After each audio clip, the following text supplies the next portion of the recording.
ಜ್ಞಾನಧ್ವನಿ ಕೇಳುಗರಿಗೆ ನಮಸ್ಕಾರ. ಈಗ ಡಾಕ್ಟರ್ ಎ.ಆರ್. ಕೃಷ್ಣಶಾಸ್ತ್ರಿ ಅವರ ಕಥಾಮೃತ 10 ಶಕ್ತಿ ಯಶೋಲಂಬಕ. ಈವರೆಗಿನ ಕತೆ. ನರವಾಹನದತ್ತನ ಪ್ರಜೆ ಭಾರ ಹೊತ್ತು ಜೀವಿಸುವವನು ಒಬ್ಬನಿಗೆ ಅರಮನೆಯ ದ್ವಾರದಲ್ಲಿ ಕಡಗ ಸಿಕ್ಕು ಅದರ ರತ್ನವನ್ನು ಮಾರಿ ಚೆನ್ನಾಗಿ ಜೀವಿಸುತ್ತಿದ್ದ. ವರ್ತಕ ರತ್ನದತ್ತ ಚಾಡಿ ಹೇಳಿ ರಾಜ ವಿಚಾರಣೆ ಮಾಡಿ ಕಡಗ ತನ್ನದೆಂದು ತಿಳಿದರೂ ಭಾರಿಕನಿಗಾಗಲಿ ರತ್ನ ಕೊಂಡವನಿಗಾಗಲಿ ಶಿಕ್ಷಿಸಲಿಲ್ಲ.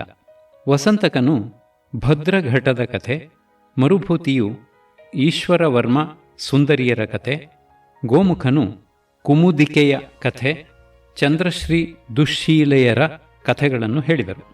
ಕಾಂಚನ ಶೃಂಗ ಪಟ್ಟಣದ ಸ್ಫಟಿಕ ಯಶನೆಂಬ ವಿದ್ಯಾಧರನ ಮಗಳು ಶಕ್ತಿಯಶೆ ರಾಜನನ್ನು ಉದ್ಯಾನದಲ್ಲಿ ಕಂಡು, ಪಾರ್ವತಿಯು ಇನ್ನೊಂದು ತಿಂಗಳು ಬಿಟ್ಟು ತನ್ನ ತಂದೆ ತನ್ನನ್ನು ವಿದ್ಯಾಧರ ಚಕ್ರವರ್ತಿ ನರವಾಹನದತ್ತನಿಗೆ ಮದುವೆ ಮಾಡಿಕೊಡುತ್ತಾನೆ ಎಂದು ವರ ನೀಡಿದ್ದು, ನೋಡಿ ಹೋಗಲು ಬಂದುದಾಗಿ ಹೇಳಿ ಈಗ ಹೋಗುತ್ತೇನೆ ಎಂದು ಅಂತರಿಕ್ಷಕ್ಕೆ ಹಾರಿದಳು. ರಾಜನ ವಿರಹದ ಬೇಸರ ಕಳೆಯಲು ಗೋಮುಖನು ಸುಮನ ರಾಜನ ಬಳಿಯಲ್ಲಿದ್ದ ಗಿಳಿಯ ಕಥೆಯನ್ನು ಹೇಳಿದನು. ಶಾಪ ತಟ್ಟಿ ಗಿಳಿಯಾದ ಅದು ಹಿಂದೆ ಸೋಮಪ್ರಭನೆಂಬ ರಾಜಪುತ್ರನಾಗಿತ್ತು. ಸೋಮಪ್ರಭನ ವೃತ್ತಾಂತ. ರತ್ನಾಕರಪುರದಲ್ಲಿ ಜ್ಯೋತಿಷ್ಪ್ರಭನೆಂಬ ದೊರೆಯಿದ್ದನು.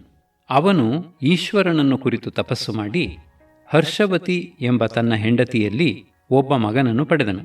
ಅವಳಿಗೆ ತನ್ನ ಮುಖದಲ್ಲಿ ಚಂದ್ರನು ಅಡಗಿದಂತೆ ಕನಸಾದ್ದರಿಂದ ಆ ಹುಡುಗನಿಗೆ ಸೋಮಪ್ರಭನೆಂದು ಹೆಸರಿಟ್ಟರು. ಅವನು ವಯಸ್ಸಿಗೆ ಬಂದ ಮೇಲೆ ರಾಜನು ಅವನಿಗೆ ಯುವರಾಜ ಪಟ್ಟ ಕಟ್ಟಿ ತನ್ನ ಮಂತ್ರಿಯ ಮಗನಾದ ಪ್ರಿಯಂಕರನನ್ನು ಅವನಿಗೆ ಮಂತ್ರಿಯಾಗಿ ನೇಮಿಸಿದನು.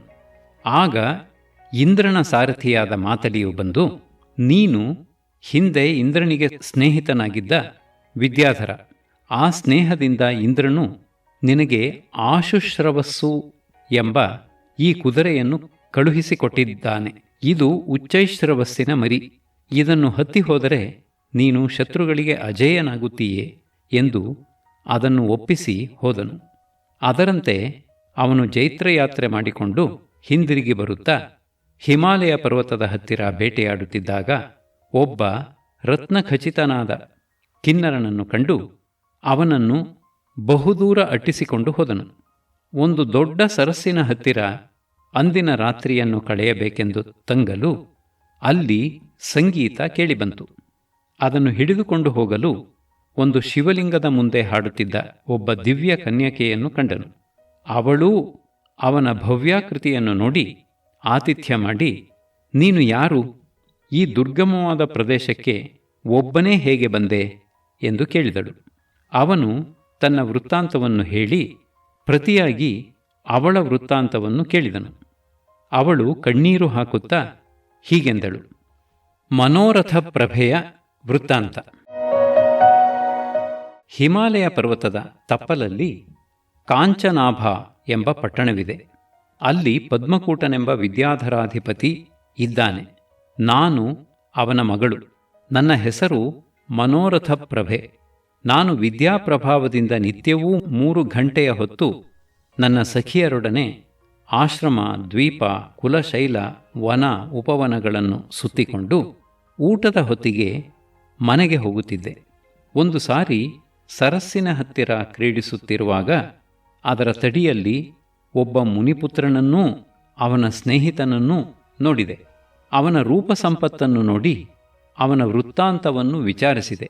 ಅವನ ಸ್ನೇಹಿತರು, ಇಲ್ಲಿಗೆ ಸ್ವಲ್ಪ ದೂರದಲ್ಲಿ ದೀಧಿತಿಮಂತನೆಂಬ ಋಷಿ ಇದ್ದಾನೆ. ಇವನು ಅವನಿಂದ ಲಕ್ಷ್ಮಿಯಲ್ಲಿ ಹುಟ್ಟಿದ ಮಾನಸಪುತ್ರ. ಇವನ ಹೆಸರು ರಶ್ಮಿಮಂತ ಎಂದನು. ನಮ್ಮ ಪರಿಚಯವನ್ನೂ ಅವನಿಗೆ ಹೇಳಿದೆವು. ಇಬ್ಬರಿಗೂ ಪರಸ್ಪರ ಅನುರಾಗ ಉಂಟಾಯಿತು. ಅಷ್ಟು ಹೊತ್ತಿಗೆ ನಮ್ಮ ಮನೆಯಿಂದ ಒಬ್ಬಳು ಸಖಿ ಬಂದು, ನಮ್ಮ ತಂದೆ ಊಟಕ್ಕೆ ಕಾದುಕೊಂಡಿದ್ದಾನೆ ಎಂದು ಹೇಳಿದಳು. ನನ್ನ ಸಖಿಯನ್ನೂ ಮುನಿಪುತ್ರನನ್ನೂ ಅಲ್ಲಿಯೇ ಬಿಟ್ಟು ಬೇಗ ಬಂದು ಬಿಡುತ್ತೇನೆಂದು ಹೇಳಿ ಹೋಗಿ 2 ತುತ್ತು ಊಟ ಮಾಡಿಕೊಂಡು ಬಂದೆ. ಬರುವ ಹೊತ್ತಿಗಾಗಲೇ ಅವನು ನನ್ನ ವಿರಹವನ್ನು ಸಹಿಸಲಾರದೆ ಪ್ರಾಣ ಬಿಟ್ಟಿದ್ದನು. ಅವನ ದೇಹದೊಡನೆ ಅಗ್ನಿಪ್ರವೇಶ ಮಾಡಬೇಕೆಂದಿದ್ದೆ. ಅಷ್ಟು ಹೊತ್ತಿಗೆ ಅಂತರಿಕ್ಷದಿಂದ ತೇಜೋರೂಪಿಯಾದ ಪುರುಷನೊಬ್ಬನು ಇಳಿದು ಬಂದು ಅವನ ಶರೀರವನ್ನು ಎತ್ತಿಕೊಂಡು ಹಾರಿಹೋದನು. ನಾನೊಬ್ಬಳೇ ಬೆಂಕಿಯಲ್ಲಿ ಬೀಳಬೇಕೆಂದಿರಲು, ಮನೋರಥ ಪ್ರಭೆ, ಇದು ಬೇಡ, ಸಕಾಲದಲ್ಲಿ ಈ ಮುನಿಪುತ್ರನನ್ನು ಸೇರುವೆ ಎಂದು ಆಕಾಶವಾಣಿಯಾಯಿತು. ಆಗಿನಿಂದ ಅದನ್ನು ನಿರೀಕ್ಷಿಸಿಕೊಂಡು ಇಲ್ಲಿ ಶಿವಾರ್ಚನೆಯಲ್ಲಿದ್ದೇನೆ. ಆ ಮುನಿಪುತ್ರನ ಸ್ನೇಹಿತನು ಎಲ್ಲಿಯೋ ಕಾಣೆ ಎಂದಳು. ಅಂದು ಅಲ್ಲಿಯೇ ಆತಿಥ್ಯವಾಯಿತು. ಮರುದಿನ ಬೆಳಗ್ಗೆ ದೇವಜಯನೆಂಬ ವಿದ್ಯಾಧರನು ಬಂದು ಮನೋರಥ ಪ್ರಭೆಗೆ, ಅಮ್ಮ, ನಿನ್ನ ಸಖಿಯಾದ ಮಕರಂದಿಕೆಯು ನಿನಗೆ ಮದುವೆಯಾಗಿಲ್ಲವಲ್ಲ ಎಂದು ತಾನೂ ಮದುವೆ ಮಾಡಿಕೊಳ್ಳುವುದಿಲ್ಲ ಎಂದು ಹೇಳುತ್ತಿದ್ದಾಳೆ. ಅವಳಿಗೆ ತಿಳಿಯ ಹೇಳು ಎಂದು ಅವಳ ತಂದೆ ಸಿಂಹವಿಕ್ರಮನು ಹೇಳಿ ಕಳುಹಿಸಿದ್ದಾನೆ ಎಂದನು. ಅವರೆಲ್ಲರೂ ವಿದ್ಯಾಧರ ಲೋಕಕ್ಕೆ ಹೊರಡಲು ಸೋಮಪ್ರಭನು, ನಾನೂ ಬರುತ್ತೇನೆ, ನಿಮ್ಮ ಲೋಕವನ್ನು ನಾನು ನೋಡಿಲ್ಲ ಎಂದನು. ಅವರು ಒಪ್ಪಿ ಅವನನ್ನೂ ಕರೆದುಕೊಂಡು ಹೋದರು.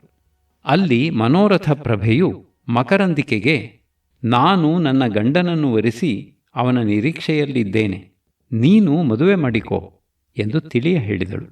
ತನ್ನ ಮನೆಗೆ ಅತಿಥಿಯಾಗಿ ಬಂದಿದ್ದ ಸೋಮಪ್ರಭನ ಮೇಲೆ ಆಗಲೇ ಮನಸ್ಸಾಗಿದ್ದರಿಂದ ಅವನನ್ನು ಮದುವೆಯಾಗಲು ಅವಳು ಒಪ್ಪಿದಳು.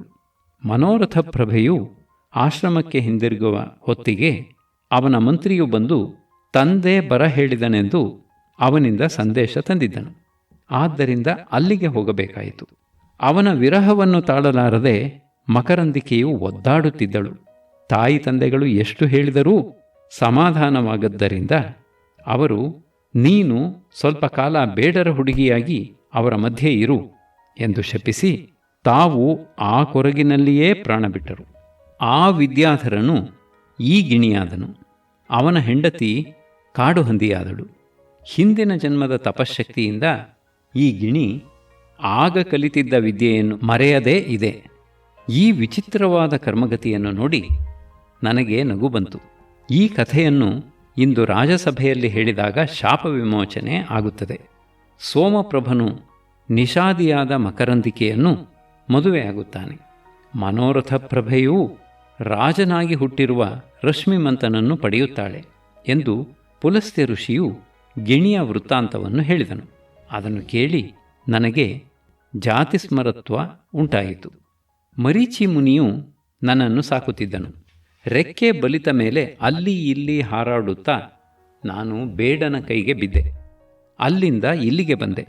ಈಗ ನನ್ನ ಪಾಪ ಪರಿಹಾರವಾಯಿತು, ಪಕ್ಷಿ ಜನ್ಮ ಹೋಯಿತು ಎಂದಿತು. ಅತ್ತ ಸೋಮಪ್ರಭನಿಗೂ ಮನೋರಥ ಪ್ರಭೆಗೂ ಈಶ್ವರನು ಸ್ವಪ್ನದಲ್ಲಿ ತಿಳಿಸಿದಂತೆ ಅವರು ಸುಮನರಾಜನ ಸಭೆಗೆ ಬಂದರು. ಮುಕ್ತಾಲತೆಯು ಸೋಮಪ್ರಭನನ್ನು ಕಂಡ ಕೂಡಲೇ ಮಕರಂದಿಕೆಯಾಗಿ ಅವನನ್ನು ಆಲಂಗಿಸಿದಳು.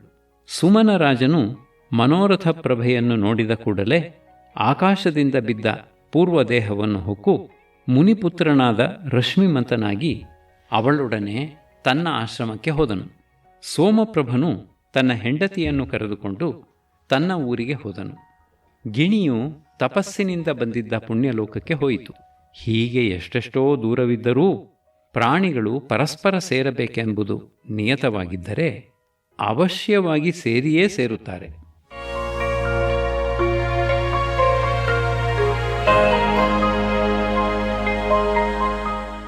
ತರಂಗ 4. ಗೋಮುಖನು ಈ ಕಥೆಯನ್ನು ಹೇಳಿ, ದೇವ, ಇಹಪರಗಳೆರಡರಲ್ಲಿಯೂ ಒಳ್ಳೆಯದಾಗಬೇಕೆನ್ನುವ ಕೆಲವು ವಿವೇಕಿಗಳು ಸಾಮಾನ್ಯರಾದರೂ ಕಾಮಕ್ರೋಧಾದಿಗಳ ಆವೇಗವನ್ನು ಸಹಿಸಿಕೊಳ್ಳುತ್ತಾರೆ. ಶೂರವರ್ಮನ ಕಥೆ. ಹೀಗೆ ಶೂರವರ್ಮನೆಂಬ ರಾಜಸೇವಕನು ಒಂದು ದಿನ ಮನೆಗೆ ಬಂದಾಗ ತನ್ನ ಹೆಂಡತಿಯು ಅವನ ಸ್ನೇಹಿತನೊಡನೆ ಇದ್ದದ್ದನ್ನು ನೋಡಿದನು. ಬಂದ ಕೋಪವನ್ನು ತಡೆದುಕೊಂಡು ಅವನು, ಮಿತ್ರದ್ರೋಹಿಯಾದ ಈ ಪಶುವನ್ನು ಕೊಂದು ಏನು ಪ್ರಯೋಜನ? ದುಶ್ಚರಿತ್ರೆಯಾದ ಈ ಪಾಪಿಯನ್ನು ಶಿಕ್ಷಿಸಿದಾನೆ, ಏನು ಪ್ರಯೋಜನ? ನಾನು ಪಾಪ ಕಟ್ಟಿಕೊಂಡ ಹಾಗೆ ಆಗುತ್ತದೆ, ಅಷ್ಟೇಯೇ ಎಂದುಕೊಂಡು ಅವರಿಬ್ಬರನ್ನೂ ಕುರಿತು ನೀವು ಮತ್ತೆ ನನ್ನ ಕಣ್ಣಿಗೆ ಬಿದ್ದಿರೋ ನಿಮ್ಮನ್ನು ಕೊಂದು ಬಿಡುತ್ತೇನೆ ಎಂದು ಬಿಟ್ಟು ಬಿಟ್ಟನು. ಅವರು ಎಲ್ಲಿಯೋ ಕಣ್ಮರೆಯಾಗಿ ಹೊರಟು ಹೋದರು. ಅವನು ಮತ್ತೊಂದು ಮದುವೆ ಮಾಡಿಕೊಂಡು ನಿಶ್ಚಿಂತನಾಗಿದ್ದನು. ವಿವೇಕಿಯಾದವನಿಗೆ ವಿಪತ್ತಿನಿಂದ ಬಾಧೆಯಿಲ್ಲ. ಪ್ರಾಣಿಗಳಿಗೂ ಪ್ರಜ್ಞೆಯಿಂದ ಶ್ರೇಯಸ್ಸೇ ಹೊರತು ಪರಾಕ್ರಮದಿಂದಲ್ಲ ಎಂದು ಸಿಂಹ ಎತ್ತುಗಳ ಕಥೆಯನ್ನು ಹೇಳಿದನು. ಸಿಂಹ ಎತ್ತುಗಳ ಕಥೆ. ಒಂದು ಊರಿನಲ್ಲಿ ಒಬ್ಬ ಧನಿಕನಾದ ವರ್ತಕನಿದ್ದನು. ಅವನು ಮಧುರಾಪುರಿಗೆ ವ್ಯಾಪಾರಕ್ಕೆಂದು ಹೋಗಿ ಬರುತ್ತಿದ್ದಾಗ ದಾರಿಯಲ್ಲಿ ಅವನ ಗಾಡಿಯ ನೊಗ ಮುರಿದು ಒಂದು ಎತ್ತು ಬಿದ್ದು ಕೈಕಾಲು ಮುರಿದುಕೊಂಡಿತು. ಅದನ್ನು ಎತ್ತಿ ಕರೆತರಲು ತಕ್ಕ ಸಾಧನಗಳು ಇಲ್ಲದ್ದರಿಂದ ಅದನ್ನು ಅಲ್ಲಿಯೇ ಬಿಟ್ಟು ಬಂದನು. ಸಂಜೀವಕನೆಂಬ ಆ ಎತ್ತು ಕ್ರಮವಾಗಿ ಚೇತರಿಸಿಕೊಂಡು ಯಮುನಾ ನದಿಯ ತೀರದಲ್ಲಿ ಸ್ವೇಚ್ಛೆಯಾಗಿ ಮೇಯುತ್ತಾ ಬಲವಾದ ಗೂಳಿಯಾಯಿತು. ಆ ಕಾಡಿನಲ್ಲಿದ್ದ ಪಿಂಗಳಕನೆಂಬ ಸಿಂಹವು ಒಂದು ಸಾರಿ ಹೊಳೆಗೆ ನೀರು ಕುಡಿಯುವುದಕ್ಕೆಂದು ಬರುತ್ತಾ ದಾರಿಯಲ್ಲಿ ಸಂಜೀವಕದ ಗುಟುರು ಕೇಳಿ ಹೆದರಿ ನೀರು ಕುಡಿಯದೆ ಹಾಗೆಯೇ ಹಿಂದಿರುಗಿ ಹೊರಟು ಹೋಯಿತು. ಅದರ ಮಂತ್ರಿಯಾದ ದಮನಕನೆಂಬ ನರಿಯು ಇನ್ನೊಬ್ಬ ಮಂತ್ರಿಯಾದ ಕರಟಕನನ್ನು ಕುರಿತು, ನಮ್ಮ ರಾಜನು ನೀರು ಕುಡಿಯದೇ ಏಕೆ ಬಂದು ಬಿಟ್ಟಿತು, ತಿಳಿದುಕೊಳ್ಳಬೇಕು ಎಂದಿತು. ಕರಟಕನು, ಅದನ್ನು ತಿಳಿದುಕೊಂಡು ನಮಗೆ ಆಗಬೇಕಾದದ್ದೇನು? ಬೆಣೆಯನ್ನು ಕಿತ್ತ ಕಪಿಯ ಹಾಗೆ ಆದೇವು. ಒಂದು ಊರಿನಲ್ಲಿ ಕೆಲವು ಮರಗೆಲಸದವರು ಮರ ಕೊಯ್ಯುತ್ತಾ ಅರ್ಧದಲ್ಲಿ ಅದಕ್ಕೆ ಬೆಣೆ ಪೆಟ್ಟಿ ಮನೆಗೆ ಹೋಗಿದ್ದರು. ಒಂದು ಕೋತಿ ಬಂದು ದಿಮ್ಮಿಯ ಬಾಯಿ ಬಿಟ್ಟುಕೊಂಡಿದ್ದ ಕಡೆ ಕುಳಿತು ಯಾವ ಪ್ರಯೋಜನವೂ ಇಲ್ಲದೆ ಆ ಬೆಣೆಯನ್ನು ಕಿತ್ತಿತು. ಕೂಡಲೇ 2 ಭಾಗಗಳೂ ಕೂಡಿಕೊಂಡು ಅದು ಮಧ್ಯ ಸಿಕ್ಕು ಅಪ್ಪಚ್ಚಿಯಾಗಿ ಹೋಯಿತು ಎಂದಿತು. ದಮನಕನು ಆ ಮಾತಿಗೆ ಒಪ್ಪದೆ ಸಿಂಹದ ಹತ್ತಿರಕ್ಕೆ ಹೋಗಿ ಕಾರಣವನ್ನು ತಿಳಿದು, ಬರಿಯ ಸದ್ದಿಗೆ ಹೆದರಿಕೊಳ್ಳುತ್ತಾರೆಯೇ, ಪರಮಾರ್ಥವನ್ನು ತಿಳಿದುಕೊಳ್ಳದೆ ಹೆದರಬಾರದು. ಒಂದು ನರಿ ಯುದ್ಧವಾದ ಒಂದು ರಣರಂಗಕ್ಕೆ ಆಹಾರ ಹುಡುಕಿಕೊಂಡು ಹೋಗಿರಲು ಒಂದು ಗಂಭೀರವಾದ ಧ್ವನಿಯನ್ನು ಕೇಳಿ ಹೆದರಿ ಆ ಕಡೆಗೆ ತಿರುಗಿ ನೋಡಿತು. ಅಲ್ಲಿ ಒಂದು ಭೇರಿ ಬಿದ್ದಿತು. ಇದೇನಾದರೂ ಒಂದು ಪ್ರಾಣಿಯಾಗಿದ್ದು ಹೀಗೆ ಧ್ವಂಸ ಮಾಡಿರಬಹುದೇ ಎಂದು ಯೋಚಿಸಿತು. ಆದರೆ ಅದು ಅಲ್ಲಾಡದೆ ಬಿದ್ದಿತ್ತು. ಆದ್ದರಿಂದ ಅದರ ಹತ್ತಿರಕ್ಕೆ ಹೋಗಿ ನೋಡಲು ಅದು ಪ್ರಾಣಿಯಲ್ಲ ಎಂದು ಗೊತ್ತಾಯಿತು. ಪಕ್ಕದಲ್ಲಿ ಬೆಳೆದಿದ್ದ ದರ್ಭೆ ಗಾಳಿಗೆ ಹೊಯ್ದಾಡಿ ಅದರ ಚರ್ಮದ ಮೇಲೆ ಬಡಿದು ಧ್ವನಿ ಉಂಟಾಯಿತು ಎಂದು ನಿರ್ಧಾರ ಮಾಡಿಕೊಂಡು ಭಯವನ್ನು ಬಿಟ್ಟಿತು. ಅದರೊಳಗೆ ಏನಾದರೂ ತಿಂಡಿ ಇದ್ದೀತೋ ಎಂದು ಚರ್ಮವನ್ನು ಕಿತ್ತು ನೋಡಿತು. ಏನೂ ಇರಲಿಲ್ಲ. ಆದ್ದರಿಂದ ತಮ್ಮಂಥವರು ಬರಿಯ ಸದ್ದಿಗೆ ಹೆದರುತ್ತಾರೆಯೇ, ಬೇಕಾದರೆ ನಾನು ಹೋಗಿ ಅದನ್ನು ತಿಳಿದುಕೊಂಡು ಬರುತ್ತೇನೆ ಎಂದು ಆ ಧ್ವನಿಯನ್ನು ಹಿಡಿದು ಹೋಗಲು ಹುಲ್ಲು ಮೇಯುತ್ತಿದ್ದ ಆ ಎತ್ತು ಕಂಡಿತು. ಇದನ್ನು ನರಿಯು ಸಿಂಹಕ್ಕೆ ತಿಳಿಸಲು ಸಿಂಹವು ಆ ಎತ್ತನ್ನು ಕರೆದುಕೊಂಡು ಬಾ ನೋಡೋಣ ಎಂದಿತು. ಎತ್ತು ಹೆದರಿತು. ಆದ್ದರಿಂದ ನರಿಯು ಸಿಂಹದಿಂದ ಅಭಯ ಪ್ರದಾನ ಮಾಡಿಸಿಕೊಂಡು ಎತ್ತನ್ನು ಕರೆದೊಯ್ದಿತು. ಅಲ್ಲಿಂದಾಚೆಗೆ ಸಿಂಹಕ್ಕೆ ಮಿಕ್ಕ ಪ್ರಾಣಿಗಳಲ್ಲಿ ಅನಾದರ ಉಂಟಾಯಿತು. ಆಗ ದಮನಕನು, ಈ ಎತ್ತನ್ನು ಕರೆತಂದದ್ದು ನನ್ನ ತಪ್ಪಾಯಿತು. ಈಗ ಸಿಂಹವು ಮಾಂಸವನ್ನು ನಮಗೆ ಕೊಡದೆ ತಾನೇ ತಿನ್ನುತ್ತಿದೆ. ಆದ್ದರಿಂದ ಈ ಎತ್ತನ್ನು ಕೊಲ್ಲಿಸಬೇಕು ಎಂದಿತು. ಕರಟಕನು, ಇದು ನಿನ್ನಿಂದ ಸಾಧ್ಯವಿಲ್ಲ ಎಂದಿತು. ದಮನಕನು, ಬುದ್ಧಿ ಉಪಯೋಗಿಸಿದರೆ ಸಾಧ್ಯವಾಗುತ್ತದೆ. ಬಕವನ್ನು ಕೊಂದ ಮೊಸಳೆಯ ಕಥೆಯನ್ನು ಹೇಳ್ತೇನೆ ಕೇಳು. ಒಂದು ಕೊಳದ ಹತ್ತಿರ ಒಂದು ಬಕ ಇತ್ತು. ಅದು ಕೊಳದಲ್ಲಿದ್ದ ಮೀನುಗಳನ್ನು ನೋಡಿ, ಇಲ್ಲಿ ಬೆಸ್ತರು ಬಂದು ನಿಮ್ಮನ್ನು ಹಿಡಿದುಕೊಂಡು ಹೋಗುತ್ತಾರೆ. ಆದ್ದರಿಂದ ಮರೆಯಲ್ಲಿರುವ ಬೇರೊಂದು ಕೊಳಕ್ಕೆ ನಿಮ್ಮನ್ನು ಕರೆದುಕೊಂಡು ಹೋಗುತ್ತೇನೆ. ಅದನ್ನು ಬೆಸ್ತರು ಕಾಣರು ಎಂದು ಹೇಳಿ ಒಪ್ಪಿಸಿ ಒಂದೊಂದೇ ಮೀನನ್ನು ತೆಗೆದುಕೊಂಡು ಹೋಗಿ ಒಂದು ಬಂಡೆಯ ಮೇಲಿಟ್ಟು ಕೊಂದು ತಿನ್ನುತ್ತಿತ್ತು. ಅದರಂತೆ ಅದು ಒಂದು ದಿನ ಒಂದು ಮೊಸಳೆಯನ್ನು ಕರೆದುಕೊಂಡು ಹೋಯಿತು. ಅದು ಬಂಡೆಯ ಹತ್ತಿರಕ್ಕೆ ಬರುತ್ತಿದ್ದ ಹಾಗೆಯೇ ಅಲ್ಲಿದ್ದ ಮೂಳೆಗಳನ್ನು ನೋಡಿ ಬಕವು ಮೀನುಗಳನ್ನು ತಿನ್ನುತ್ತಿದೆ ಎಂದು ನಿಶ್ಚಯಿಸಿ ತನ್ನನ್ನು ಇಟ್ಟ ಕ್ಷಣವೇ ಅದರ ಕತ್ತಿಗೆ ಬಾಯಿ ಹಾಕಿ ಕಚ್ಚಿಕೊಂದಿತು. ಬುದ್ಧಿಬಲವೇ ಬಲ. ಬುದ್ಧಿ ಇಲ್ಲದವನ ಬಲ ಏತಕ್ಕೆ? ಸಿಂಹ ಮೊಲಗಳ ಕಥೆ ಹೇಳುತ್ತೇನೆ ಕೇಳು. ಒಂದು ಕಾಡಿನಲ್ಲಿ ಒಂದು ಸಿಂಹವು ಕಂಡ ಪ್ರಾಣಿಯನ್ನೆಲ್ಲ ಕೊಂದು ಹಾಕುತ್ತಿತ್ತು. ಆಗ ಎಲ್ಲ ಮೃಗಗಳು ಒಟ್ಟಾಗಿ ಪ್ರತಿನಿತ್ಯವೂ ಒಂದೊಂದು ಪ್ರಾಣಿ ಅದಕ್ಕೆ ಆಹಾರವಾಗಿ ಹೋಗತಕ್ಕದ್ದೆಂದು, ಸಿಂಹವು ಕಂಡದ್ದನ್ನೆಲ್ಲ ಕೊಲ್ಲತಕ್ಕದ್ದಲ್ಲವೆಂದು ಕರಾರು ಮಾಡಿಕೊಂಡವು. ಸಿಂಹವೂ ಅದಕ್ಕೆ ಒಪ್ಪಿ ನಡೆಯುತ್ತಿತ್ತು. ಒಂದು ಸಾರಿ ಒಂದು ಮೊಲದ ಸರದಿ ಬಂತು. ಅದು ಹೇಗಿದ್ದರೂ ನಾನು ಸಾಯುವುದು ಸಿದ್ಧ, ಆದರೆ ಒಂದು ಯುಕ್ತಿ ಮಾಡಿ ನೋಡುತ್ತೇನೆ ಎಂದುಕೊಂಡು ತಡವಾಗಿ ಹೋಯಿತು.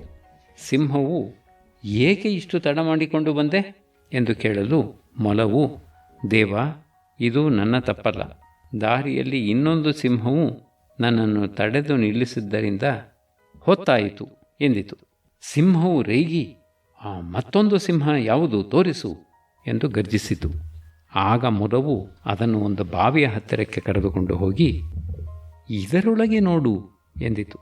ಸಿಂಹವು ಅದರ ನೀರಿನಲ್ಲಿ ತನ್ನ ಪ್ರತಿಬಿಂಬವನ್ನು ನೋಡಿ ಅದು ಮತ್ತೊಂದು ಸಿಂಹವೆಂಬ ಭ್ರಾಂತಿಯಿಂದ ಬಾವಿಯೊಳಕ್ಕೆ ಹಾರಿ ಪ್ರಾಣ ಬಿಟ್ಟಿತು.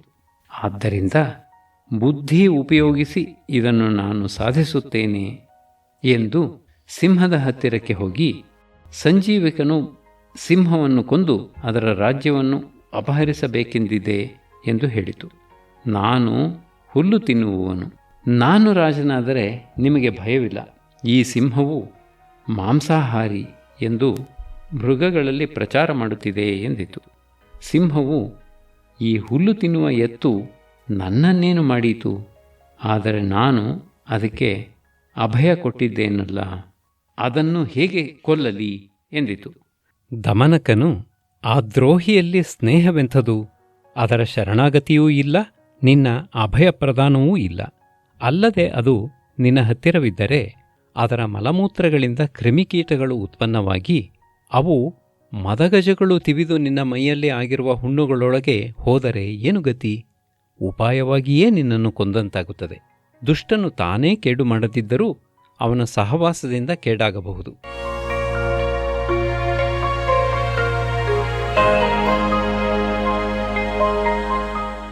ಒಬ್ಬ ರಾಜನ ಹಾಸಿಗೆಯಲ್ಲಿ ಮಂದವಿಸರ್ಪಿಣಿ ಎಂಬ ಒಂದು ಹೇನು ಎಲ್ಲಿಂದಲೋ ಬಂದು ಸೇರಿಕೊಂಡಿತ್ತು. ಅಕಸ್ಮಾತ್ ಗಾಳಿಗೆ ಹಾರಿ ಬಂದ ಟೀಟಿಭನೆಂಬ ಒಂದು ತಗಣೆಯೂ ಅಲ್ಲಿಗೆ ಸೇರಿಕೊಂಡಿತು. ಹೇನು, ನನ್ನ ಮನೆಗೆ ಏಕೆ ಬಂದೆ, ಹೋಗು ಎಂದು ತಗಣೆಯನ್ನು ಗದರಿಸಿತು. ತಗಣೆಯು, ನಾನು ಎಂದೂ ರಾಜನ ರಕ್ತವನ್ನು ಕುಡಿದಿಲ್ಲ, ನೀನು ದಯವಿಟ್ಟರೆ ಸ್ವಲ್ಪ ಕುಡಿದು ನೋಡುತ್ತೇನೆ ಎಂದು ಅದನ್ನು ಬೇಡಿಕೊಂಡಿತು. ಹೇನು, ಹಾಗಾದರೆ ರಾಜನನ್ನು ಸಮಯ ನೋಡಿಕೊಂಡು ಕಚ್ಚಬೇಕು, ನಿದ್ರೆ ಬಂದಾಗ ಅಥವಾ ಕ್ರೀಡೆಯಲ್ಲಿದ್ದಾಗ ಮೆಲ್ಲಗೆ ಕಚ್ಚಬೇಕು ಎಂದಿತು. ತಗಣೆ ಒಪ್ಪಿತು. ಆದರೆ ರಾತ್ರಿ ರಾಜನು ಮಲಗಿದ ಕೂಡಲೇ ಕಚ್ಚಲು ಅವನು, ಇದೇನೋ ಕಚ್ಚಿತು ಎಂದು ಕೂಗಿಕೊಂಡನು. ಕೂಡಲೇ ತಗಣೆಯು ಬೇಗನೆ ಓಡಿ ಹೋಗಿ ಅವಿತುಕೊಂಡಿತು. ಸೇವಕರು ಬಂದು ಹಾಸಿಗೆಯನ್ನು ನೋಡಿದಾಗ ಹೇನು ಸಿಕ್ಕಿ ಅವರ ಕೈಯಲ್ಲಿ ಸತ್ತಿತು. ಹೀಗೆ ಎತ್ತಿನ ಸಹವಾಸ ನಿನಗೆ ಕ್ಷೇಮವಲ್ಲ ಎಂದು ಹೇಳಿ ಸಂಜೀವಕನ ಹತ್ತಿರ ಹೋಯಿತು. ಅದು ಏಕಯ್ಯ ಹೀಗಿದ್ದೀಯೇ, ಎಲ್ಲ ಕುಶಲವಷ್ಟೇ ಎಂದು ಕೇಳಲು ದಮನಕನು, ಸೇವಕನಾದವನಿಗೆ ಕುಶಲವೆಂಥದು, ಯಾರು ತಾನೇ ರಾಜನಿಗೆ ಸರ್ವದಾ ಪ್ರಿಯನಾಗಿರುತ್ತಾನೆ ಎಂದು ಆರಂಭಿಸಿ, ಸಿಂಹವು ಅದನ್ನು ಕೊಲ್ಲಲು ಯೋಚಿಸುತ್ತಿದೆ ಎಂದು ಹೇಳಿತು. ಆ ಮೂಢ ಎತ್ತು ಅದನ್ನು ನಂಬಿ, ಪ್ರಭುವಾದವನು ನೀಚರ ಮಧ್ಯೆ ಇದ್ದರೆ ಶತ್ರುವೇ ಆಗುತ್ತಾನೆ. ಅದಕ್ಕೆ ಒಂದು ಕಥೆ ಹೇಳುತ್ತೇನೆ ಕೇಳು. ಒಂದು ಕಾಡಿನಲ್ಲಿ ಒಂದು ಸಿಂಹವಿತ್ತು. ಒಂದು ಹುಲಿ, ಒಂದು ಕಾಗೆ, ಒಂದು ನರಿ, ಹೀಗೆ 3 ಪ್ರಾಣಿಗಳು ಅದನ್ನು ಆಶ್ರಯಿಸಿಕೊಂಡಿದ್ದವು. ಒಂಟೆಯನ್ನು ಅಲ್ಲಿಯವರೆಗೆ ಅದು ನೋಡಿಲ್ಲದ್ದರಿಂದ ಆಶ್ಚರ್ಯಪಟ್ಟು, ಇದು ಯಾವ ಪ್ರಾಣಿ ಎಂದು ಕೇಳಿತು. ದೇಶ ಸಂಚಾರ ಮಾಡಿದ್ದ ಕಾಗೆಯು ಅದು ಒಂಟೆ ಎಂದು ತಿಳಿಸಿತು. ಆಗ ಅದನ್ನು ಬರಮಾಡಿಕೊಂಡು ಅಭಯ ಕೊಟ್ಟು ಅದನ್ನು ತನ್ನ ಪರಿವಾರದಲ್ಲಿ ಸೇರಿಸಿಕೊಂಡಿತು. ಹೀಗಿರಲು ಅದು ಒಂದು ಸಾರಿ ಆನೆಯೊಡನೆ ಹೋರಾಡಿ ಗಾಯವಡೆದು ಬಹುದಿನ ಆಹಾರ ಸಂಪಾದಿಸಲಾರದೆ ಉಪವಾಸವಿರಬೇಕಾಯಿತು. ಆಗ ಏನು ಮಾಡೋಣವೆಂದು ಹಿಂದಿನ 3 ಸ್ನೇಹಿತರನ್ನು ರಹಸ್ಯವಾಗಿ ಸಲಹೆ ಕೇಳಿತು. ಅವು, ಪ್ರಭು, ಒಂಟೆಯೊಡನೆ ಏನು ಸ್ನೇಹ, ಅದನ್ನೇಕೆ ತಿನ್ನಬಾರದು? ಅದು ಹುಲ್ಲು ತಿನ್ನುವ ಪ್ರಾಣಿ. ಮಾಂಸಾಹಾರಿಗಳಾದ ನಮಗೆ ಭಕ್ಷ್ಯಯೋಜ್ಯವೇಯೇ ಎಂದನು. ಸಿಂಹವು, ನಾನು ಅದಕ್ಕೆ ಅಭಯ ಕೊಟ್ಟಿದ್ದೇನಲ್ಲ, ಹೇಗೆ ಕೊಲ್ಲುವುದು ಎಂದು ಕೇಳಿತು. ಅವು ಅದೇ ತನ್ನನ್ನು ಕೊಂಟುಕೊಳ್ಳುವಂತೆ ಮಾಡುತ್ತೇವೆ ಎಂದು. ಕಾಗೆಯು ಒಂಟೆಯನ್ನು ಕಂಡು, ದೊರೆಗೆ ತುಂಬ ಹಸಿವಾಗಿದೆ, ಆದರೂ ನಮಗೆ ಏನೂ ಹೇಳುವುದಿಲ್ಲ. ನಾವೆಲ್ಲ ನಮ್ಮನ್ನು ಅವನಿಗೆ ಅರ್ಪಿಸಿಕೊಂಡು ಅವನಿಗೆ ಸಂತೋಷವನ್ನು ಉಂಟು ಮಾಡೋಣ ಎಂದಿದ್ದೇವೆ. ನೀನು ಅವನ ಪ್ರೀತಿಯ ಸಂಪಾದಿಸುವುದಕ್ಕೆ ಏನು ಮಾಡಬೇಕೋ ಅದನ್ನು ಮಾಡು ಎಂದಿತು. ಸಾಧುವಾದ ಒಂಟೆಯು ಒಪ್ಪಿತು. ಆಮೇಲೆ ಎಲ್ಲವೂ ಸಿಂಹದ ಹತ್ತಿರಕ್ಕೆ ಹೋದವು. ಕಾಗೆಯು, ದೇವ, ನನ್ನನ್ನು ತಿನ್ನಬಹುದು ಎಂದಿತು. ಸಿಂಹವು, ನಿನ್ನದು ಅಲ್ಪ ದೇಹ, ಅದರಿಂದೇನು ಪ್ರಯೋಜನ ಎಂದಿತು. ಆಮೇಲೆ ನರಿ ತನ್ನನ್ನು ತಿನ್ನಬಹುದು ಎನ್ನಲು ಅದಕ್ಕೂ ಮೊದಲಿನ ಉತ್ತರವನ್ನೇ ಹೇಳಿತು. ಆಮೇಲೆ ಹುಲಿಯು ತನ್ನನ್ನು ತಿನ್ನಬಹುದೆಂದಿತು. ಸಿಂಹವು ಅದನ್ನು ತಿನ್ನಲಿಲ್ಲ. ಆಗ ಒಂಟೆಯು ತನ್ನನ್ನು ತಿನ್ನಬಹುದು ಎಂದಿತು. ಆ ಮಾತನ್ನೇ ಹಿಡಿದುಕೊಂಡು ಸಿಂಹವು ಒಂಟೆಯನ್ನು ಕೊಂದು ಹಾಕಿತು. ಎಲ್ಲವೂ ಅದನ್ನು ತಿಂದವು.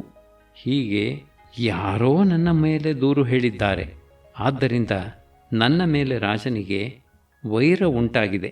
ವಿಧಿ ಹೇಗಿದ್ದರೆ ಹಾಗಿರಲಿ ಎಂದಿತು. ದಮನಕನು, ಧೈರ್ಯವಾಗಿರು, ಧೈರ್ಯವೇ ಉತ್ತಮವಾದ ಸಾಧನ. ಒಂದು ಟಿಟ್ಟಿಬ ಪಕ್ಷಿಯು ಸಮುದ್ರ ತೀರದಲ್ಲಿ ಹೆಂಡತಿಯೊಡನೆ ವಾಸ ಮಾಡುತ್ತಿತ್ತು.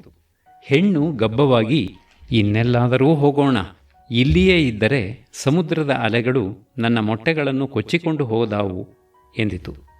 ಗಂಡು, ಸಮುದ್ರವು ನನ್ನೊಡನೆ ದ್ವೇಷ ಕಟ್ಟಿಕೊಳ್ಳಲಾರದು ಎಂದಿತು.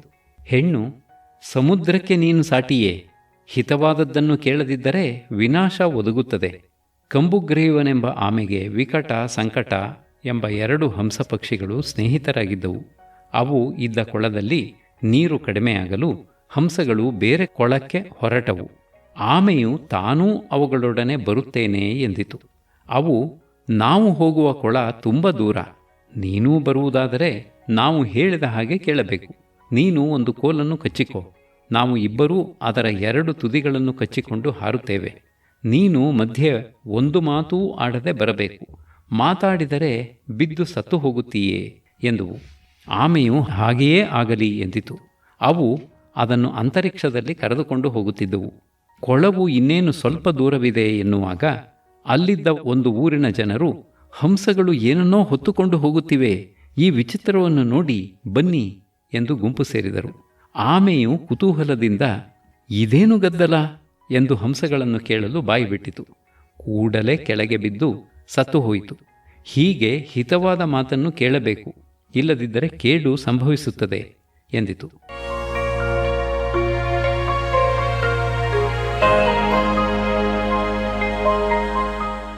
ಗಂಡು, ನೀನು ಹೇಳುವುದೂ ನಿಜ ಪ್ರಿಯೆ, ಆದರೆ ನಾನು ಒಂದು ಕಥೆಯನ್ನು ಹೇಳುತ್ತೇನೆ, ಅದನ್ನೂ ನೀನು ಕೇಳು. ಒಂದು ನದಿಯ ಮಡುವಿನಲ್ಲಿ ಅನಾಗತ ವಿಧಾತ, ಪ್ರತ್ಯುತ್ಪನ್ನಮತಿ, ಯದ್ಭವಿಷ್ಯ ಎಂಬ 3 ಮೀನುಗಳು ಇದ್ದವು. ಒಂದು ಸಾರಿ ಕೆಲವರು ಬೆಸ್ತರು ಆ ಕಡೆಗೆ ಹೋಗುತ್ತಾ, ಇಲ್ಲಿ ಮೀನುಗಳಿವೆ ಎಂದರು. ಅಷ್ಟರಿಂದಲೇ ಅಪಾಯವನ್ನು ಶಂಕಿಸಿ ಅನಾಗತ ವಿಧಾತವು ಬೇರೆ ಕಡೆಗೆ ಹೊರಟು ಹೋಯಿತು. ಪ್ರತ್ಯುತ್ಪನ್ನಮತಿಯು, ಭಯ ಬಂದರೆ ಅದಕ್ಕೇನಾದರೂ ಉಪಾಯ ಮಾಡೋಣವಂತೆ ಎಂದು ಇದ್ದ ಕಡೆಯೇ ಇತ್ತು. ಬೆಸ್ತರು ಬಂದು ಬಲೆ ಹಾಕಿ ಅದನ್ನು ಹಿಡಿದರು. ಆಗ ಅದು ಅಲ್ಲಾಡದೆ ಸತ್ತಂತೆ ಬಿದ್ದಿತ್ತು. ಅವರು ಅದು ಸತ್ತು ಹೋಗಿದೆ ಎಂದು ಕೊಲ್ಲದೆ ಕೆಳಗೆ ಹಾಕಿದರು. ಕೂಡಲೇ ಅದು ಹಾರಿ ನದಿಗೆ ಸೇರಿಕೊಂಡಿತು. ಯದ್ಭವಿಷ್ಯವು ಬಲೆಯಲ್ಲಿ ಸಿಕ್ಕಿ ಒದ್ದಾಡುತ್ತಿರಲು ಅದನ್ನು ಕೊಂದು ತೆಗೆದುಕೊಂಡು ಹೋದರು. ಆದ್ದರಿಂದ ಇದಕ್ಕೆ ತಕ್ಕ ಪ್ರತಿಕಾರ ಮಾಡುತ್ತೇನೆ, ಸಮುದ್ರಕ್ಕೆ ಹೆದರಿಕೊಂಡು ಹೋಗಬೇಕಾದ್ದಿಲ್ಲ ಎಂದಿತು. ಕೆಲವು ಕಾಲದ ಮೇಲೆ ಹೆಣ್ಣು ಮೊಟ್ಟೆ ಇಡಲು, ಈ ಹಕ್ಕಿ ಏನು ಮಾಡುತ್ತದೆ ನೋಡೋಣ ಎಂಬ ಕುತೂಹಲದಿಂದ ಸಮುದ್ರವು ಅಲೆಗಳಿಂದ ಅದನ್ನು ಕೊಚ್ಚಿಕೊಂಡು ಹೋಯಿತು. ಟಿಟ್ಟಿಭಿಯು ಅಳುವುದಕ್ಕೆ ಮೊದಲು ಮಾಡಿತು. ಆಗ ಟಿಟ್ಟಿಭುವು, ನೋಡು, ಈ ಪಾಪಿ ಸಮುದ್ರಕ್ಕೆ ನಾನು ಏನು ಮಾಡುತ್ತೇನೆ ಎಂದು ಪಕ್ಷಿಗಳನ್ನೆಲ್ಲ ಸೇರಿಸಿ ಅವುಗಳೊಡನೆ ತಮ್ಮ ರಾಜನಾದ ಗರುಡನ ಹತ್ತಿರಕ್ಕೆ ಹೋಗಿ ಗೋಳು ಹೇಳಿಕೊಂಡಿತು. ಗರುಡನು ವಿಷ್ಣುವಿನಲ್ಲಿ ಹೇಳಿಕೊಂಡನು. ವಿಷ್ಣುವು ಆಗ್ನೇಯಾಸ್ತ್ರದಿಂದ ಸಮುದ್ರವನ್ನು ಒಣಗಿಸಿ ಮೊಟ್ಟೆಗಳನ್ನು ಕೊಡಿಸಿದನು. ಆದ್ದರಿಂದ ಬುದ್ಧಿವಂತನು ಆಪತ್ತು ಬಂದಾಗ ಧೈರ್ಯದಿಂದ ಇರಬೇಕು. ಪಿಂಗಳಕನು ಬಾಲ ಎತ್ತಿಕೊಂಡು ಎದ್ದು ನಿಂತ ಕೂಡಲೇ 2 ಕೋಡಗಳಿಂದಲೂ ಅದರ ಹೊಟ್ಟೆಯನ್ನು ಬಗಿದು ಬಿಡು ಎಂದು ಹೇಳಿ ಕರಟಕನ ಹತ್ತಿರಕ್ಕೆ ಹೋಯಿತು. ಸಂಜೀವಕನು ಮೆಲ್ಲಗೆ ಸಿಂಹದ ಹತ್ತಿರ ಹೋಯಿತು. ಅದು ಬಾಲ ಎತ್ತಿಕೊಂಡು ಬಂತು. ಕೂಡಲೇ ಎತ್ತು ತಿವಿಯಿತು, ಸಿಂಹ ಪರಚಿತು. ಸಾಧುವಾದ ಕರಟಕನು ದಮನಕನನ್ನು ಕುರಿತು, ಇದೇನು ಸ್ವಾರ್ಥ ಸಿದ್ಧಿಗೋಸ್ಕರ ನೀನು ಪ್ರಭುವಿಗೆ ತಂದಿಟ್ಟ ವ್ಯಸನ? ಹೋಗಲಿ, ಹಿತವನ್ನು ಹೇಳಿದರೆ ಕೇಳದೇ ಇರತಕ್ಕವನೊಡನೆ ಹೆಚ್ಚು ಮಾತನಾಡಿದರೆ ಕಪಿಯಿಂದ ಮರಕುಟುಕನು ಪಡೆದ ಗತಿಯನ್ನು ಪಡೆಯುತ್ತಾನೆ. ಹಿಂದೆ ಒಂದು ಕಾಡಿನಲ್ಲಿ ಒಂದು ಕಪಿಯ ಹಿಂಡು ಇತ್ತು. ಚಳಿಯಲ್ಲಿ ಅವು ಒಂದು ಮಿಣುಕು ಹುಳುವನ್ನು ಕಂಡು ಅದು ಬೆಂಕಿಯ ಕಿಡಿ ಎಂದು ಭಾವಿಸಿ ಅದರ ಮೇಲೆ ಹುಲ್ಲು ಎಲೆ ಎಲ್ಲ ಹಾಕಿ ಊದುತ್ತಿದ್ದವು. ಅದನ್ನು ನೋಡಿದ ಒಂದು ಮರಕುಟುಕವು, ಇದು ಬೆಂಕಿಯಲ್ಲ, ಮಿಣುಕು ಹುಳು, ಏಕೆ ಸುಮ್ಮನೆ ಕಷ್ಟಪಡುತ್ತೀರಿ ಎಂದಿತು. ಅವು ಸುಮ್ಮನಾಗಲಿಲ್ಲ. ಆಗ ಅದು ಮರದಿಂದ ಇಳಿದು ಬಂದು ಅಡ್ಡಿಪಡಿಸಿತು. ಅದರಿಂದ ಒಂದು ಕೋತಿ ರೇಗಿ ಒಂದು ಕಲ್ಲೆಸೆದು ಹಕ್ಕಿಯನ್ನು ಜಜ್ಜಿ ಹಾಕಿತು. ಅಲ್ಲದೆ ದುರ್ಬುದ್ಧಿಯಿಂದ ಮಾಡಿದ ಕೆಲಸ ಶುಭದಲ್ಲಿ ಮುಗಿಯುವುದಿಲ್ಲ. ಹಿಂದೆ ಧರ್ಮಬುದ್ಧಿ ದುಷ್ಟಬುದ್ಧಿ ಎಂಬ 2 ವರ್ತಕರು ಇದ್ದರು. ಅವರು ಪರದೇಶಕ್ಕೆ ಹೋಗಿ 2,000 ದೀನಾರಗಳನ್ನು ಸಂಪಾದಿಸಿ ತಂದರು. ಅದರಲ್ಲಿ 100 ವೆಚ್ಚಕ್ಕಿಟ್ಟುಕೊಂಡು ಮಿಕ್ಕದ್ದನ್ನು ಒಂದು ಮರದ ಕೆಳಗೆ ಹೂಳಿಟ್ಟರು. ಒಂದು ಸಾರಿ ದುಷ್ಟಬುದ್ಧಿಯೊಬ್ಬನೇ ಹೋಗಿ ಆ ದೀನಾರಗಳನ್ನು ತೆಗೆದುಕೊಂಡು ಬಿಟ್ಟನು. 1 ತಿಂಗಳು ಬಿಟ್ಟುಕೊಂಡು, ಧರ್ಮಬುದ್ಧಿ, ನನಗೆ ವೆಚ್ಚಕ್ಕೆ ಹಣ ಬೇಕಾಗಿದೆ, ಹೋಗಿ ತರೋಣ ಬಾ ಎಂದು ಕರೆದುಕೊಂಡು ಹೋದನು. ಅಲ್ಲಿ ಹಣವಿಲ್ಲದಿರಲು ಅವನ ಮೇಲೆ ಕಳ್ಳನೆಂದು ತಪ್ಪು ಹೊರಿಸಿದನು. ಅವಳು ಜಗಳವಾಡಿಕೊಂಡು ದೊರೆಯ ಹತ್ತಿರಕ್ಕೆ ದೂರು ತೆಗೆದುಕೊಂಡು ಹೋದರು. ರಾಜಸಭಿಕರು ಅದನ್ನು ನಿಶ್ಚಯಿಸಲಾರದೆ ಹೋಗಲು ದುಷ್ಟಬುದ್ಧಿಯು, ನಾವು ಯಾವ ಮರದ ಕೆಳಗೆ ಹೂತಿಟ್ಟೆವೋ ಅದನ್ನೇ ಕೇಳೋಣ, ಅದೇ ಹೇಳುತ್ತದೆ ಎಂದನು. ಬೆಳಗ್ಗೆ ಎಲ್ಲರೂ ಅಲ್ಲಿಗೆ ಹೋಗಬೇಕೆಂದು ನಿರ್ಧಾರವಾಯಿತು. ಅಂದಿನ ರಾತ್ರಿ ದುಷ್ಟಬುದ್ಧಿಯು ತನ್ನ ತಂದೆಗೆ ದುಡ್ಡು ಕೊಟ್ಟು ಒಪ್ಪಿಸಿ ಆ ಮರದ ಪೊಟರೆಯಲ್ಲಿ ಅಡಗಿಕೊಂಡಿದ್ದು ತನ್ನ ಪರವಾಗಿ ಸಾಕ್ಷಿ ನುಡಿಯಬೇಕೆಂದು ಏರ್ಪಡಿಸಿದನು. ಮರುದಿನ ಎಲ್ಲರೂ ಹೋಗಿ ಯಾರು ದೀನಾರುಗಳನ್ನು ತೆಗೆದುಕೊಂಡು ಹೋದವರು ಎಂದು ಹೇಳಲು, ಧರ್ಮಬುದ್ಧಿಯೇ ತೆಗೆದುಕೊಂಡು ಹೋದ ಎಂದು ಸ್ಫುಟವಾಗಿ ಕೇಳಿಬಂತು. ಮರ ಮಾತಾಡುವುದು ಅಸಂಭವ. ದುಷ್ಟಬುದ್ಧಿ ಯಾರನ್ನೋ ಒಳಗೆ ಇಟ್ಟಿದ್ದಾನು ಎಂದು ಸಂದೇಹಪಟ್ಟು ಅಧಿಕಾರಿಗಳು ಮರದ ಪೊಟರೆಯಲ್ಲಿ ಹೊಗೆ ಹಾಕಿಸಿದರು. ದುಷ್ಟಬುದ್ಧಿಯ ತಂದೆಯು ಉಸಿರು ಸಿಕ್ಕಿಕೊಂಡು ಕೆಳಕ್ಕೆ ಸತ್ತು ಬಿದ್ದನು. ಆಗ ಧರ್ಮಬುದ್ಧಿಗೆ ಅವನ ಹಣವನ್ನು ಕೊಡಿಸಿ ದುಷ್ಟಬುದ್ಧಿಯ ಕೈ ನಾಲಿಗೆಗಳನ್ನು ಕತ್ತರಿಸಿ ಓಡಿಸಿಬಿಟ್ಟರು. ಹೀಗೆ ಅನ್ಯಾಯದಿಂದ ಮಾಡಿದ್ದು ಕುದುರುವುದಿಲ್ಲ. ಬಕವು ಹಾವಿಗೆ ಮಾಡಿದಂತೆ ನ್ಯಾಯವಾದ ರೀತಿಯಲ್ಲಿ ಮಾಡಿದ್ದೇ ಕುದುರುವುದು. ಹಿಂದೆ ಒಂದು ಬಕವು ಇಡುತ್ತಿದ್ದ ಮೊಟ್ಟೆಗಳನ್ನೆಲ್ಲ ಒಂದು ಹಾವು ಬಂದು ತಿಂದು ಹಾಕುತ್ತಿತ್ತು. ಆದ್ದರಿಂದ ಬಕವು ಮುಂಗುಸಿಯ ಪೊಟರೆಯಿಂದ ಹಾವಿನ ಹುತ್ತದವರೆಗೆ ಮೀನಿನ ಮಾಂಸವನ್ನು ಉದುರಿಸಿತು.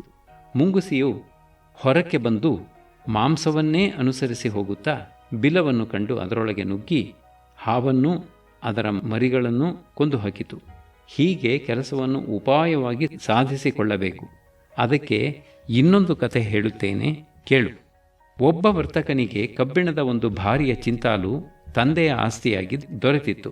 ಅವನು ಪರದೇಶಕ್ಕೆ ಹೋಗಬೇಕಾದಾಗ ಅದನ್ನು ಮತ್ತೊಬ್ಬ ವರ್ತಕನಲ್ಲಿ ಇಟ್ಟು ಹೋದನು. ಹಿಂದಿರುಗಿ ಬಂದು ಕೇಳಿದಾಗ ಆ ವರ್ತಕನು ಚಿಂತಾಲನ್ನು ಹೆಗ್ಗಣಗಳು ತಿಂದು ಬಿಟ್ಟುವು ಎಂದನು. ಹೆಗ್ಗಣ ತಿನ್ನಬೇಕಾದರೆ ಅದು ನಿಜವಾಗಿಯೂ ತುಂಬ ರುಚಿಯಾಗಿದ್ದಿರಬಹುದೆಂದು ಮನಸ್ಸಿನಲ್ಲಿಯೇ ನಕ್ಕು ಅವನ ಮನೆಗೆ ಅಂದು ಊಟಕ್ಕೆ ಬರುತ್ತೇನೆಂದನು. ಅವನು ಆಗಲೆಂದು ಸಂತೋಷದಿಂದ ಒಪ್ಪಿ ನೆಲ್ಲಿಕಾಯನ್ನು ಕೊಟ್ಟು ಮಗನ ಜೊತೆಯಲ್ಲಿ ಸ್ನಾನಕ್ಕೆ ಕಳುಹಿಸಿದನು. ಅವನು ಹೊಳೆಯಲ್ಲಿ ಸ್ನಾನ ಮಾಡಿ ಹುಡುಗನನ್ನು ತನ್ನ ಸ್ನೇಹಿತನೊಬ್ಬನ ಮನೆಯಲ್ಲಿ ಮುಚ್ಚಿಟ್ಟು ಒಬ್ಬನೇ ಬಂದನು. ಹುಡುಗನೆಯಲ್ಲಿ ಎಂದು ಕೇಳಿದಾಗ ಅವನು ಹದ್ದು ಎತ್ತಿಕೊಂಡು ಹೋಯಿತು ಎಂದನು. ಆ ವರ್ತಕನು ರೇಗಿ, ಇವನು ನನ್ನ ಮಗನನ್ನು ಎಲ್ಲಿಯೋ ಬಚ್ಚಿಟ್ಟಿದ್ದಾನೆ ಎಂದು ದೊರೆಯ ಹತ್ತಿರಕ್ಕೆ ದೂರು ತೆಗೆದುಕೊಂಡು ಹೋದನು. ಸಭಿಕರೆಲ್ಲರೂ ಹುಡುಗನನ್ನು ಹದ್ದು ಎತ್ತಿಕೊಂಡು ಹೋಗುವುದೆಂದರೇನು, ಇದು ಶುದ್ಧ ಅಸಂಭವ ಎಂದರು. ಆಗ ವರ್ತಕನು, ಯಾವ ದೇಶದಲ್ಲಿ ಹೆಗ್ಗಣಗಳು ಕಬ್ಬಿಣದ ಚಿಂತಾಲನ್ನು ತಿನ್ನುತ್ತವೆಯೋ ಆ ದೇಶದಲ್ಲಿ ಹದ್ದು ಆನೆಯನ್ನೂ ಹೊತ್ತುಕೊಂಡು ಹೋಗುತ್ತದೆ, ಹುಡುಗನನ್ನೇ ಏಕೆ ಎಂದನು. ಆಗ ಅವರು ಎಲ್ಲ ವೃತ್ತಾಂತವನ್ನೂ ತಿಳಿದು ಮೊದಲನೆಯವನಿಗೆ ಅವನ ಚಿಂತಾಲನ್ನೂ ಎರಡನೆಯವನಿಗೆ ಅವನ ಮಗನನ್ನೂ ಕೊಡಿಸಿದರು. ಹೀಗೆ ಉಪಾಯದಿಂದ ಕೆಲಸ ಮಾಡಿಕೊಳ್ಳುವ ಬದಲು ನೀನು ಪ್ರಭುವನ್ನು ಅಪಾಯದಲ್ಲಿ ಸಿಕ್ಕಿ ಹಾಕಿಬಿಟ್ಟೆ ಎಂದಿತು. ದಮನಕನು ನಗುತ್ತಾ, ಸಿಂಹ ಗೆಲ್ಲುವುದರಲ್ಲಿ ಸಂದೇಹವೇ? ಮದ್ದಾನೆಗಳೊಡನೆ ಹೋರಾಡಿ ದಂತಗಳ ತಿವಿತದಿಂದ ಮೈಯೆಲ್ಲ ಜಡ್ಡುಗಟ್ಟಿ ಹೋಗಿರುವ ಸಿಂಹವೆಲ್ಲಿ? ಬಾರುಕೋಲಿನ ಗುರುತುಳ್ಳ ಈ ಎತ್ತೆಲ್ಲಿ ಎಂದಿತು. ಹೀಗೆ ಇನ್ನೂ ಅವು ಮಾತನಾಡುತ್ತಿರುವಾಗಲೇ ಸಿಂಹವು ಎತ್ತನ್ನು ಕೊಂದು ಹಾಕಿತು. ಕರಟಕ ದಮನಕಗಳು ಸ್ವಸ್ಥಾನವನ್ನು ಪಡೆದವು.